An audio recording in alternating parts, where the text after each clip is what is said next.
L'humilité de la Samaritaine.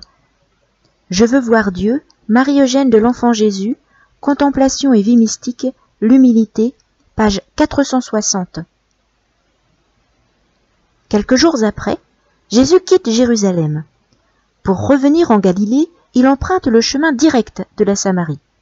Après de longues heures de marche, le voici vers midi auprès du puits de Jacob, près de Sychar.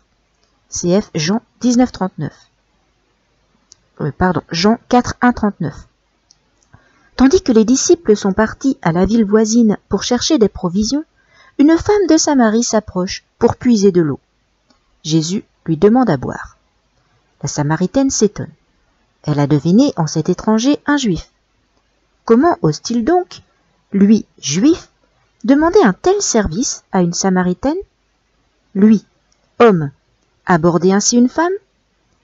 Ne sait-il donc pas la haine implacable qui divise Juifs et Samaritains? Ne doit-il pas s'estimer heureux qu'on le laisse en paix? Hautaine et presque haineuse, elle répond. Comment, Juif? Me demandez-vous à boire, à moi, Samaritaine? Jésus ne se laisse pas émouvoir par ce ton et cette attitude. Si tu savais le don de Dieu et qui est celui qui te demande à boire, c'est toi qui lui aurais demandé et il t'aurait donné de l'eau vive. La femme ironise maintenant, un peu embarrassée peut-être. D'où tireriez-vous l'eau vive? Seriez-vous plus grand que Jacob qui nous a donné ce puits?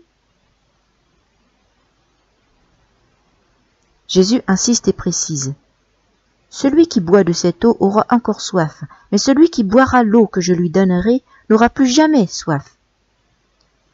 Cette description a fait naître un désir qui s'exprime respectueusement. Seigneur, donnez-moi de cette eau pour que je n'aie plus soif. La Samaritaine n'a pas encore compris. Elle n'est pas prête d'ailleurs pour recevoir le don merveilleux que lui propose le Maître. La conversation se poursuit. Va appeler ton mari et reviens. Je ne suis pas mariée, répondit-elle. Jésus lui dit, tu as raison de dire que tu n'es pas mariée, car tu as 5 maris, et tu as eu 5 maris, et celui que tu as présentement n'est pas non plus ton mari. Tu as bien raison. Sous le choc de cette révélation humiliante, la femme change d'attitude. Elle était hautaine et presque insultante. La voici respectueuse, humble et soumise. Par la blessure de l'humiliation acceptée, la lumière est déjà entrée dans son âme. Seigneur, dit-elle, je vois que vous êtes prophète.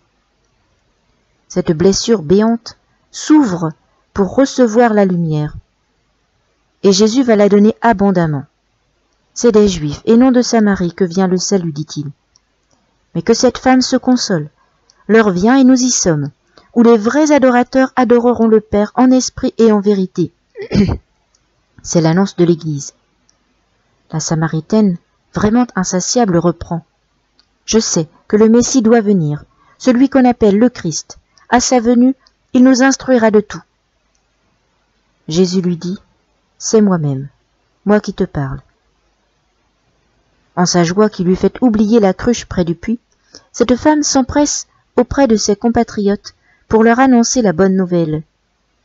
Et il y eut en cette ville bon nombre de Samaritains qui crurent en lui sur l'attestation de cette femme.